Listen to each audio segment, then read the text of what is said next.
I don't know about you, but I've just had it with the generalizations. You know, the indie film is a raging septic tank fire to, oh, you want to know how much my film made? Well, come to my condo in Malibu and we'll talk over Cosmos. I mean, how helpful is that?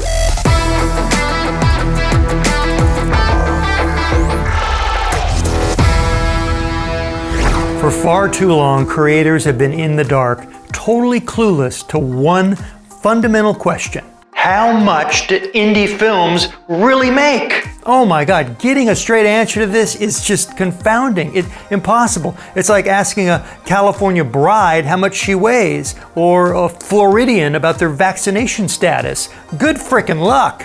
It's a question that's been shrouded in secrecy for too long.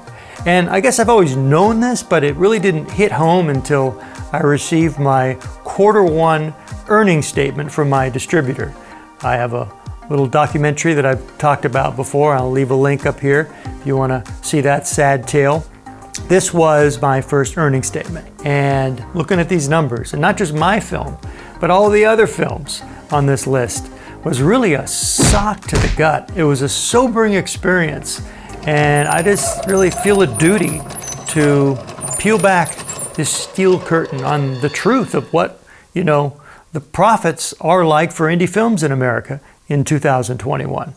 I'm going to share the Q1 of 2021 profits from 1,658 indie films. Now, full disclosure, these aren't films from my distributor because they've asked us not to share that data, and I respect that. Now, I will be sharing my earnings from my little documentary, no problem. But I did reach out to a colleague who had access to a much deeper pool of data on indie films. So he graciously kind of scrubbed the names, anonymatized the data, and that's fine.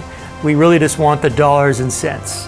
What are indie films making for their makers in 2021? I think you know where this train is headed, and it's not to Moneytown. I mean, no one ever watched the Titanic and was shocked by the outcome. Wow, didn't see that coming. But first, a shout to our sponsors, booze and antidepressants. Make sure to stock up before you continue watching this video. Well, yes, I will plunge you into a momentary state of depression. I hope to pull you up from the depths of filmmaking despair and turn this around with some key takeaways. What do some of the top earning indie films have in common? What are they doing right? And what should you start doing now that you have all this data? You ready? Okay, let's dive in to Q1 earnings from 1,658 films for 2021. The number of films earning $1 for a 3-month period is 157. Under $5, 277. 391 made under $10. 544 under 20. 764 under 50. 924 under $100. And wow, my lips are getting tired. Look at the screen, it's all there.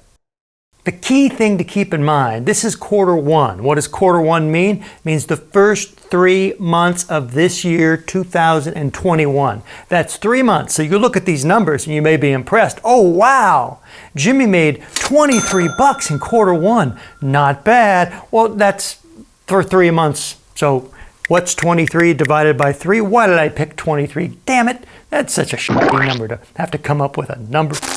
So while you may be blown away that Jimmy made $27 with his little indie thriller, but that's over 3 months. So really, Jimmy's hauling in 9 US bills every month. We press on for you percentage aficionados. From the bottom up, films making under $15,000 over a 3-month span, 99%. Okay, stop right here. 99% of 1,658 independent films make under $15,000. That's under $5,000 a month. Now, that's not bad. If you're pulling in 5K, that's pretty good. But then let's keep working our way up this sad list. 98%, see that huge cliff right there, make under 10 grand. And then, half, 56%, a little more than half of this sample make under $100. So 33 bucks and some change a month is your haul, your big Vegas score for your little indie film. I told you I suck. I mean, what a Jeffrey Downer. Now let's turn this tragedy train around and look at some winners here. 170 films made over $1,000. 39 made over $5,000. Just look up the list. 7 made over $25,000, and all the way at the end.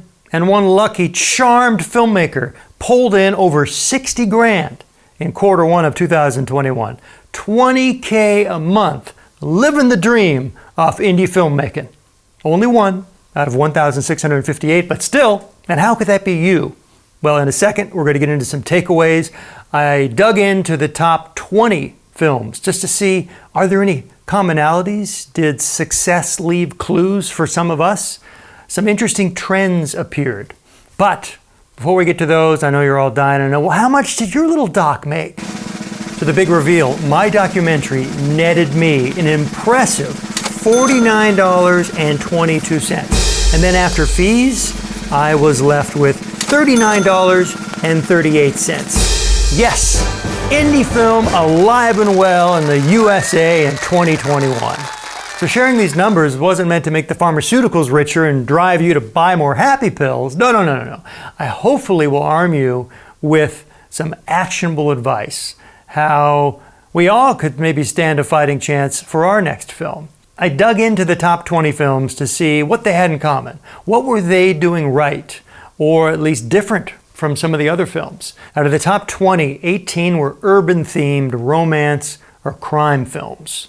Each one of the top 10 had a B+ level actor or actors in them, all with a healthy social media following. One actor actually brought 1.6 million Facebook followers to the table.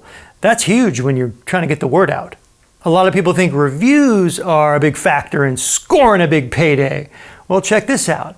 Out of the top 20, they kind of were all over the board. Some had 20 reviews and one had 8,700 Amazon reviews.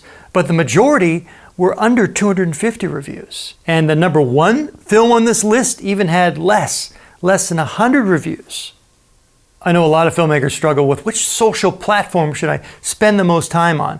Well, it all depends on the demographics of your niche, your audience. Where are they hanging out? That's where you need to be. But once again, out of these top 20, it seemed like the majority had more Instagram followers than Facebook followers. 2 or 3 had directors that brought their own massive network with them. I mean, one guy had over 10,000 Instagram followers. And once again, that helps. That's just free promotion. For so long, it's been drilled into us that we have to have a good-looking Facebook page, Instagram profile, Twitter, all that jazz. But you know what's really telling? Out of these top 20 films, few had a Facebook page. And the ones that had, it was pretty anemic, and their followers ranged from at the high end 30,000 and then at the lower end around 3,000. So it may not be as important as we think. One of the most important trends this research highlights is the dominance of AVOD, the Tubies, the Plutos. Tubi has eclipsed Amazon by 40% for profit generation for filmmakers. Not surprising, DVDs are dwindling, and broadcast deals, I mean, they're only like 5% of what the streamers are paying out. And summing it all up, streamers are responsible for 97% of the income, where DVDs and broadcast are just a measly 3%. Now, before you polish off that bottle of whiskey, now there is some hope. I have some action items for you, because getting fatty liver disease over indie filmmaking, it's just not worth it. Put the bottle down and pick your pen up. I've got 5 action items to put you on the path to profitability. Well, potentially. Number 1, tame your budget. You need to compress your timelines and finish faster. No more taking 2 years to complete a film. Depending on the genre, depending on the scope of the production, sometimes good is good enough. Turn it out, start marketing it, let it start kicking back some money, and move on to your next project. Number 2, start marketing your film before you even start shooting it. Your goal is to amass a dedicated, rabid fan base who hangs on your every word, who cannot wait till your brilliant film hits their iPhone. I mean, this is what it's about. Having access to people that really know you, trust you, and love you.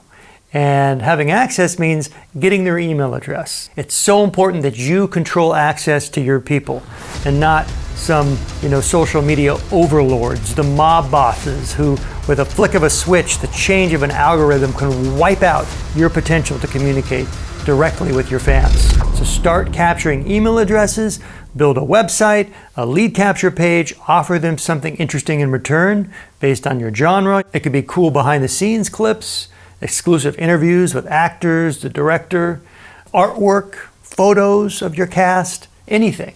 But you just have to have an enticement to lure them in to give you their precious email address. And then you connect with them and you build a relationship. You're not spammy, you're real, and authentically you send out emails along the way, all up until the run-up of the release of your film. And that keeps them on your hook. So they're hungry and they can't wait to buy now when you release your film. 3, as we've seen, it's key to partner with people who have a decent social standing. And I don't mean moral and pious and highfalutin people. Screw that. I don't care if they're scallywags. But if they bring 250,000 Instagram followers to the table, you ink the deal. You sign the contract. You bring them on your team, because that is potentially money in the bank. Potentially.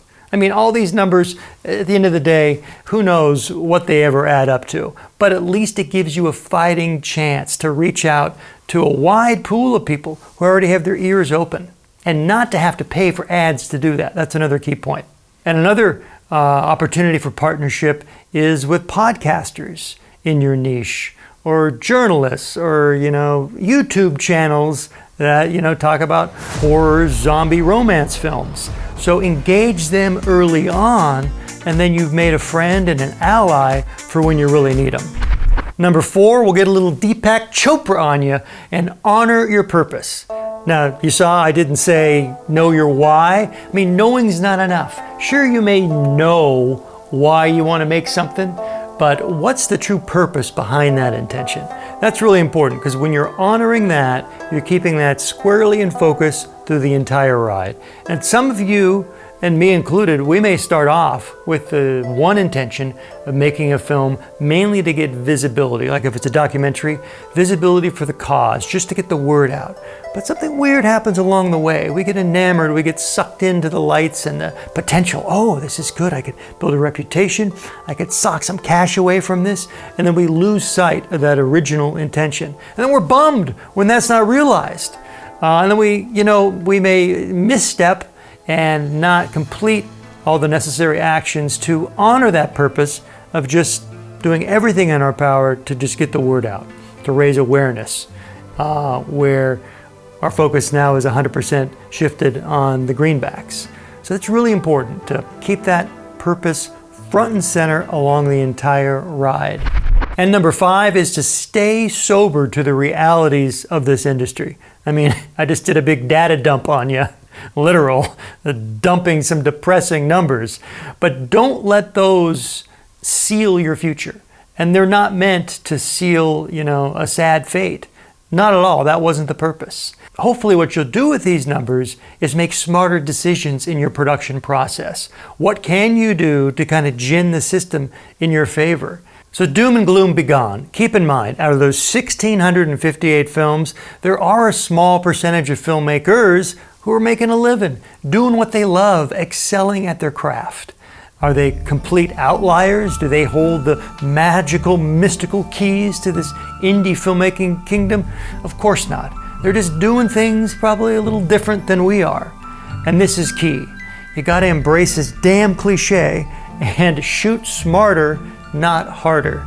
That indie film playbook that you've been using since like 2015, you gotta shred that bastard and start adopting new principles that take into account this brand new landscape of indie film, from the demographics who consume it to the different delivery methods. If you made it this far and you're not like rocking in the corner, drooling on yourself, mumbling, God, I should have become a plumber, I should have become a plumber. Well, I commend you. You are a badass filmmaker.